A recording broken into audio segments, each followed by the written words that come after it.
আবার আল্লাহর হাবিব বলেন ইন্না ফিল জান্নাতি সামানিয়াতু আবওয়াব, জান্নাতের দরজা মোট 8টা।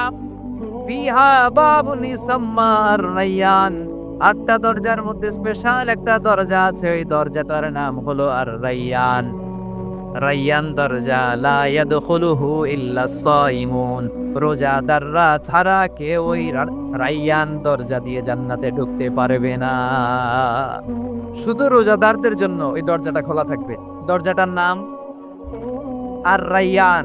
এই লাখো জনতা আওয়াজ করলে এই আওয়াজ হয়, বলেন রোজাদারদের জন্য জান্নাতে স্পেশাল যে লাল গালিচার সংবর্ধনা এন্ড স্পেশাল এন্ট্রি, ওই দরজাটার নাম কি? আর-রায়্যান শব্দটা কেমন লাগে? ভালো লাগে। অনাগত সন্তান যদি কারো আসে, ছেলে সন্তান, নাম রেখে দিয়েন আর-রায়্যান। পারবেন? আমাকে সবাই ধরে রাস্তা ঘাটে, বাসায়, অফিসে, আদালতে, এয়ারপোর্টে ধরলে, হুজুর আমার একটা ছেলে হবে 2 মাস পর, একটা নাম দেন। চাঁপাইনবাবগঞ্জবাসীর জন্য আমি একটা নাম দিয়ে গেলাম। সামনের 2-3 মাসে, 4 মাসে, 6 মাসে যাদের ছেলে সন্তান হতে পারে বলে মনে করেন, যদি পছন্দ হয় নামটা, নাম রেখে দিয়েন রায়্যান। কি নাম? লা ইয়াদখুলুহু ইল্লা সাইমুন, রোজাদাররা ছাড়া কেউ ঢুকতে পারবে না। মান দাখালাহু লাম ইয়াজমা আবাদা, একবার যে এই গেট দিয়ে ঢুকবে, he will never be thirsty again, তার গলা থেকে চিরকালের জন্য আল্লাহ তৃষ্ণা মিটাইয়া দিবে। আমরা ওই রায়্যান দরজা দিয়ে সেদিন জান্নাতে ঢুকতে চাই কি চাই না? আমার প্রিয় ভাইরা, প্রতি রাতে রমাদানে আল্লাহর ফেরেশতারা আহ্বান জানায়, ইয়া বাগিয়াল খাইরি আকবিল, ইয়া বাগিয়াশ শাররি আকসির, হে কল্যাণের পথের যাত্রী, আকবিল প্রসিড, আরো ইবাদত করো, আগাও আগাও, আরো জান্নাতের নাজ নেয়ামত কামাও। হে অকল্যাণের পথের যাত্রী, আকসির, স্টপ স্টপ, অনেক হয়েছে। আন্না, এ রমাদান এটা পাপের মাস নয়, এটা ইবাদত করে জান্নাত কামানোর মাস। চিল্লায় বলো ঠিক কি না? ওয়ালিল্লাহি উতাকাউ মিনান নার ওয়া যালিকা কুল্লা লাইলা, প্রতি রাতে, রমাদানের প্রতি রাতে আল্লাহ তাআলা এরকম লাখো বনি আদমকে মাফ করে দেওয়ার ঘোষণা দেয়, নাজাতের ঘোষণা দেয়। আমরা আল্লাহর পক্ষ থেকে মাফ, নাজাত চাই কি চাই না? আমরা যদি নাজাত পেয়ে যাই আর কিছু চাই? কথা বলে না। আমাদের নাজাত লাগবে, আওয়াজ করে বলেন তো কি লাগবে? আর কিছু যে চাই না আমি, চাই গো নাজাত, আল্লাহ তোমার কাছে আমার এই মুনাজাত। আর কিছু যে চাই না আমি, চাই গো নাজাত, আল্লাহ তোমার কাছে আমার এই মুনাজাত, আল্লাহ তোমার কাছে আমার এই মুনাজাত। পড়েন আমিন, আর জোরে আমিন। তাহলে রমাদানকে আমরা বুদ্ধিমানের মতো কাজে লাগাতে চাই কি চাই না? হ্যাঁ, বুদ্ধিমানের মতো কাজে লাগাইতে হবে। মুমিনরা স্মার্ট হয়। এই রমাদানুল মুবারকে আমাদের কি করণীয়, কি বর্জনীয়, what to do and what not to do, এই টপিকসের উপর কিছু কথা আপনাদের সামনে উপস্থাপন করব ইনশাআল্লাহ। ওমা তাওফীকি ইল্লা বিল্লাহ।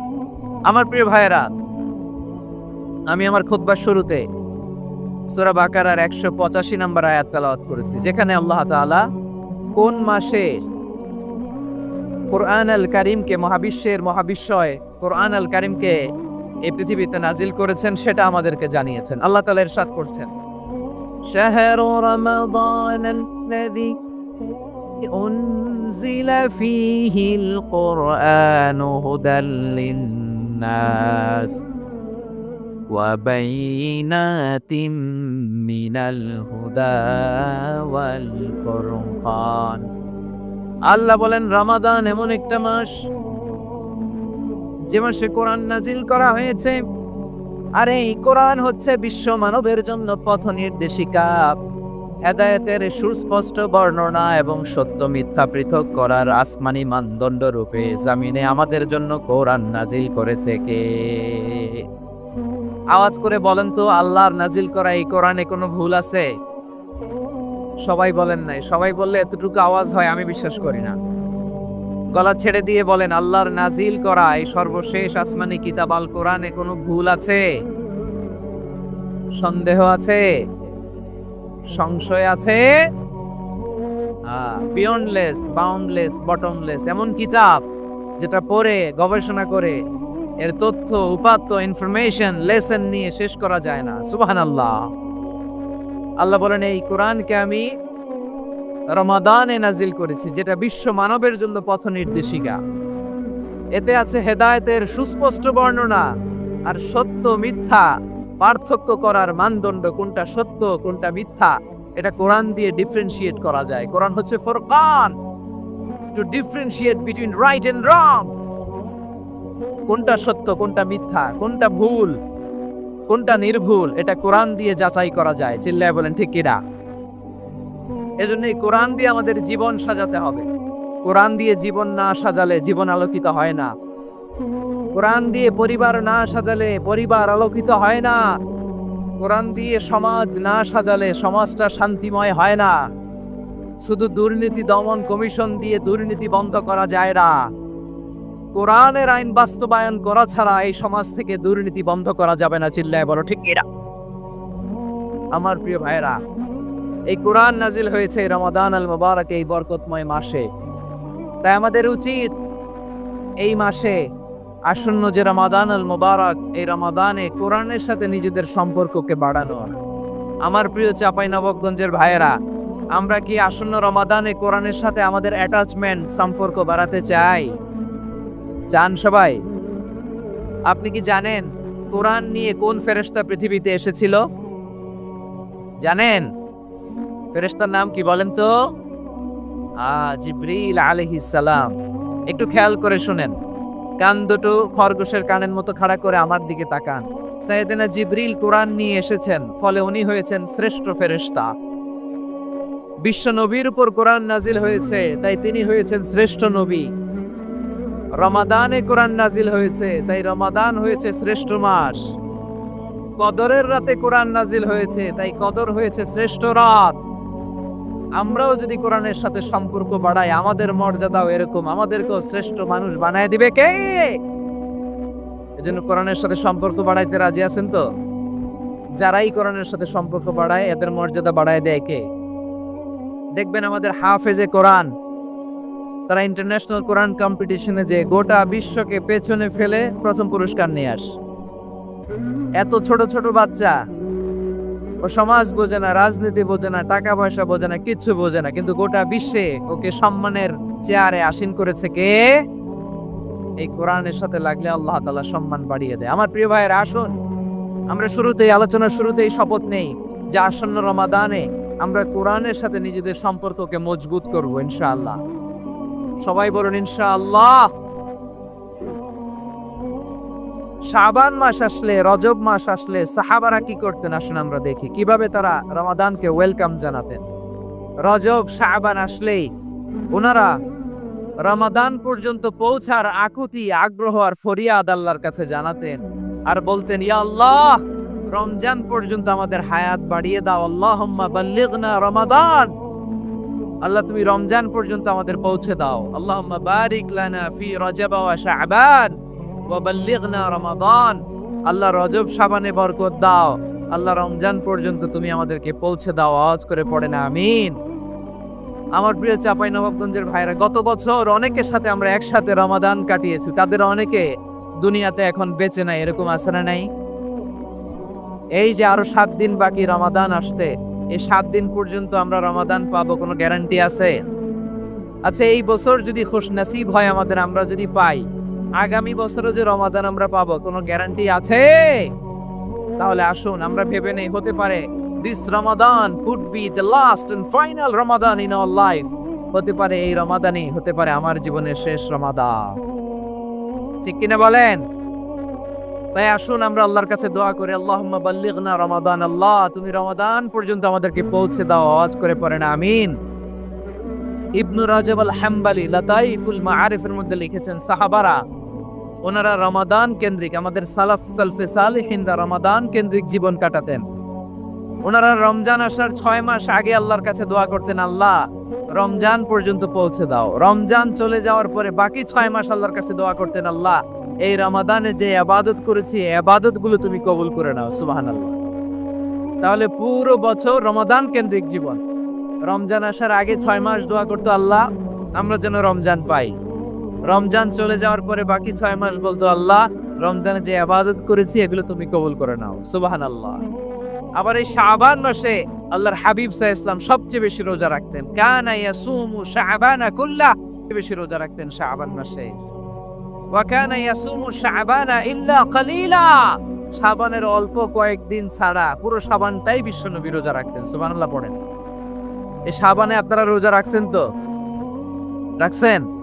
আল্লাহ তুমি কবুল করো, আমরা সবাই পড়ি আমিন। এই শাবান শেষে আমাদের মধ্যে আগমন করবে রমাদান, এবং এই রমাদানুল মুবারক আল্লাহ তাআলা আমাদের জন্য সিয়াম ফরজ করেছেন। কি ফরজ করেছেন?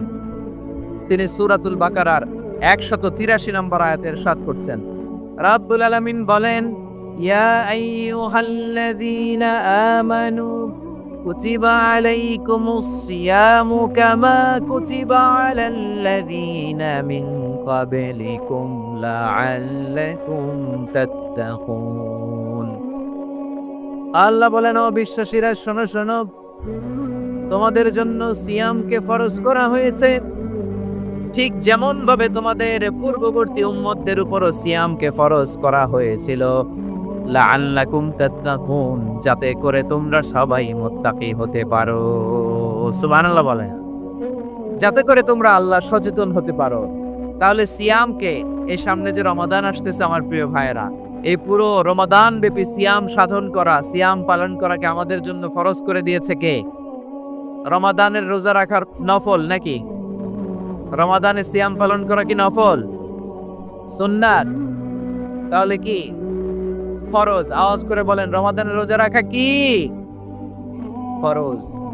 এটা শুধু আমাদের উপরই ফরজ না, আমাদের আগে যত জাতিগোষ্ঠী পৃথিবীতে এসছে সবার উপরে সিয়াম পালনকে ফরজ করেছে কে?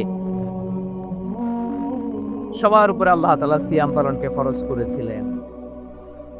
তবে ধরনটা ভিন্ন ছিল, এক এক জাতিগোষ্ঠীর জন্য এক এক ধরনের ছিল। আমাদের জন্য সিয়াম ফরজ টানা 1 মাস 30 দিন বা 29 দিন। কোন কোন উম্মতের উপর 30 দিন না, মাত্র 3টা রোজা ফরজ ছিল। কয়টা? আওয়াজ করে বলেন। আপনাদের কি মনোযোগ আছে না গেছে? মনোযোগ আছে? তাকবীর পড়েন তো, লিল্লাহে তাকবীর। আমাদের 1 মাস সিয়াম ফরজ। পূর্ববর্তী অনেক উম্মতের উপর 1 মাস ছিল না, 3টা ফরজ ছিল। কয়টা? প্রতি মাসের 13, 14, 15 ফরজ ছিল তাদের জন্য। কারো জন্য শুধু একটা, আশুরার রোজা। কোন কোন উম্মতের জন্য 10টা। কোন কোন উম্মতের জন্য রোজা ফরজ ছিল মৌনতার রোজা, আরবিতে বলে সৌমুল ইনসাত, মানে সারাদিন খেতে পারবে, পান করতে পারবে, স্ত্রীর সাথে মেলামেশা করতে পারবে, কিন্তু কথা বলতে পারবে না। কথা বললেই তাদের রোজা ভেঙে যেতে। পড়েন সুবহানাল্লাহ। কি অদ্ভুত ব্যাপার! মৌন সম্মতির রোজা। যেমনটি সাইয়্যিদাতুনা মারিয়াম আলাইহাস সালাম বলেছেন, ইন্নী নাযারতু লির-রাহমানি সাওমা ফালান উকাল্লিমাল ইয়াওমা ইনসিয়া। তিনি বলেছেন, আজকে আমি রহমানের জন্য, মানে আল্লাহর জন্য রোজা মানত করেছি, আজকে আমি কারোর সাথে কথা বলতে পারবো না। তো রোজা রাখলে কথা বলতে পারবে না কেন? কারণ ওই শরীয়তে রোজার বিধান ছিল সকাল থেকে সন্ধ্যা খেতে পারবেন, পান করতে পারবেন, কিন্তু কথা বলতে পারবেন না। কথা বললেই রোজা ভেঙে যেত। সুবহানাল্লাহ বলেন। তাহলে সব জাতিগোষ্ঠীর উপরে রোজা ফরজ ছিল, কিন্তু ধরনটা ভিন্ন ছিল। মজার ব্যাপার হচ্ছে, আপনি বর্তমানেও বিভিন্ন ধর্মের দিকে তাকান, বৌদ্ধ ধর্ম, হিন্দু ধর্ম, খ্রিস্ট ধর্ম, তাদের মধ্যেও রোজা আছে। ইংরেজরা, খ্রিস্টানরা এটাকে বলে ফাস্টিং। কি বলে? ফাস্টিং। আমাদের হিন্দু ভাইয়েরা বলে উপবাস। তারা কি বলে? উপবাস। আবার এখন আন্দোলনেরও একটা মাধ্যম হয়েছে এটা, না খেয়ে থাকা। এটারে বলে অনশন। এটারে কি বলে? অনশন ধর্মঘট। মানে আমাদের দাবি না মানলে আমরা খাবো না, রোজা রাখলাম। আছে না নাই? তারপরে আধুনিক বিজ্ঞান এটার একটা নাম দিয়েছে না খেয়ে থাকাকে, অটোফিজি। কি বলে? অটোফিজি। জাপানের এক চিকিৎসা বিজ্ঞানী এই অটোফিজির উপর গবেষণা করে সে নোবেল পেয়েছে। সুবহানাল্লাহ পড়বেন না? এজন্য আল্লাহ তাআলা আমাদের জন্য গোটা রমাদানে এই সিয়ামকে ফরজ করে দিয়েছেন। আওয়াজ করে বলেন আল্লাহু আকবার। রাব্বুল আলামিন বলেন, ইয়া আইয়ুহাল্লাযীনা আমানু কুতিবা আলাইকুমুস সিয়াম, সিয়ামকে তোমাদের উপরে ফরজ করা হয়েছে কামা কুতিবা আলাল্লাযীনা মিন ক্বাবলিকুম, যেমনি তোমাদের পূর্ববর্তীদের উপর রোজা ফরজ করা হয়েছিল। লাআল্লাকুম তাত্তাকুন, যাতে করে তোমরা আল্লাহ সচেতন হতে পারো, যাতে করে তোমরা মুত্তাকি হতে পারো। লাআল্লাকুম তাত্তাকুন, যাতে করে আমরা আল্লাহ সচেতন হতে পারি, আল্লাহ কনসিয়াসনেস আমাদের মধ্যে গ্রো করে। এটা হচ্ছে রোজার prime objective, the prime objective of সিয়াম। অনেকে জিজ্ঞেস করলে অনেকে বলে রোজার মূল উদ্দেশ্য হচ্ছে না খেয়ে থাকা। না, অনেকে বলে গরিবদের কষ্ট অনুধাবন করা রোজার উদ্দেশ্য। না, রোজার উদ্দেশ্য কি, সিয়াম পালনের উদ্দেশ্য কি, এটা আল্লাহ তাআলা স্পষ্ট এই আয়াতের পেছনে বলেছেন যে লাআল্লাকুম তাত্তাকুন, যাতে করে তোমরা আল্লাহ সচেতন হতে পারো, আল্লাহ ভীতি তোমাদের মধ্যে গ্রো করে, গড কনসিয়াসনেস, আল্লাহ কনসিয়াসনেস, আল্লাহ সচেতনতা যেন বাড়ে, দ্য সেন্স অফ অ্যাকাউন্টেবিলিটি, আল্লাহর সুপ্রিম কোর্টের কাঠগড়া এই দুনিয়াতে আমি যাই করলাম তার সবকিছু যে পাই টু পাই হিসাব দিতে হবে, এই sense, to enhance the sense that whatever we do, Allah is watching me. আপনি যাই করেন কেউ দেখে না, কিন্তু দেখে কে? শুরুতেই তো জিজ্ঞেস করেছিলাম যে কেউ যেটা দেখে না সেটা দেখেন কে? কেউ যেটা শোনে না সেটা শোনেন কে? এর নাম হচ্ছে লাআল্লাকুম তাত্তাকুন, যাতে করে তোমরা আল্লাহ সচেতন হতে পারো, আল্লাহ ভীরু হতে পারো। দুনিয়ার কেউ দেখে না, কিন্তু আল্লাহ দেখে।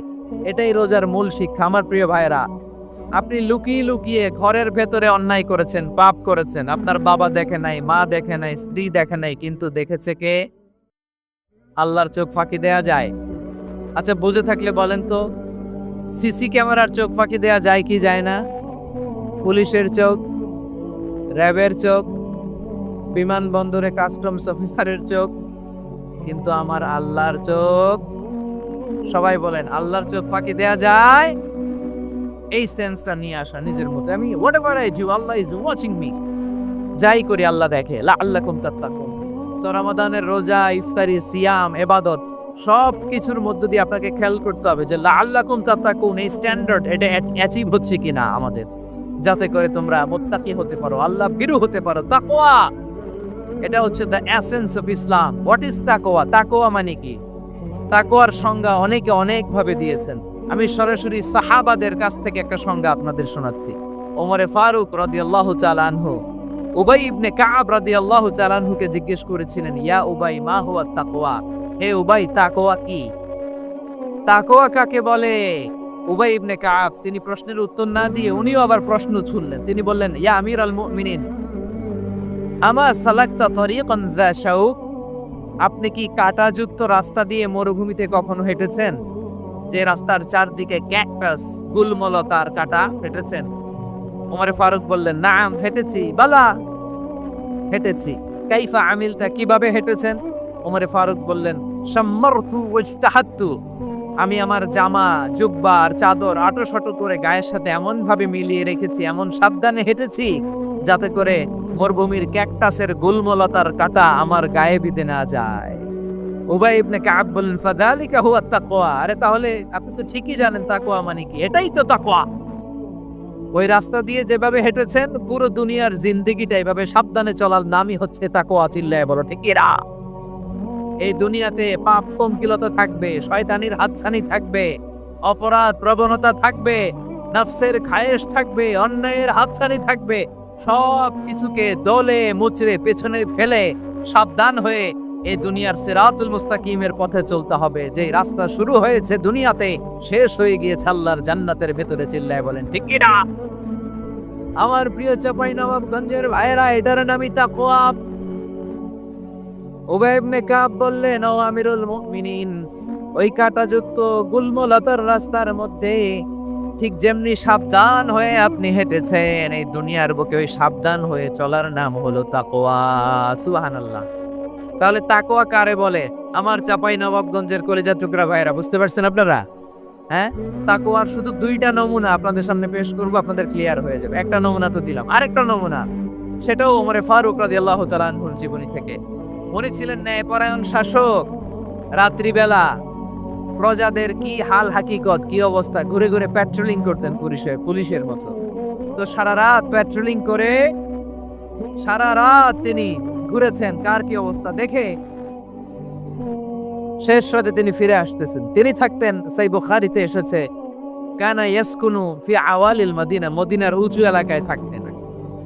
তো ফিরে আসার সময় উনি একটা প্রাচীর বেষ্টিত ঘরের পাশে দুইজন নারীর কথোপকথন শুনতে পেলেন। কয়জন নারী? দেখি আপনাদের মনোযোগ আছে কিনা, বলেন কয়জন নারী? একজন বৃদ্ধা, একজন যুবতী।